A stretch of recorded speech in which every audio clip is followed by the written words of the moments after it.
فرمودن اگر بهشت دنیا و آخرت میخوای کف پای مادرتو باید ببوسی.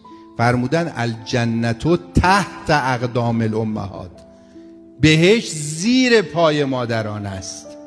ببینید یه موقع هست من میگم از اینجا تا خونه ما 2 قدمه، شما 2 قدم بر میدارید نمیرسید. میگم بابا منظورم اینه که خونه ما نزدیکه. پیامبر و ائمه غلو نمی کنن، آدرس یه سر سوزن اشتباه نمیدن.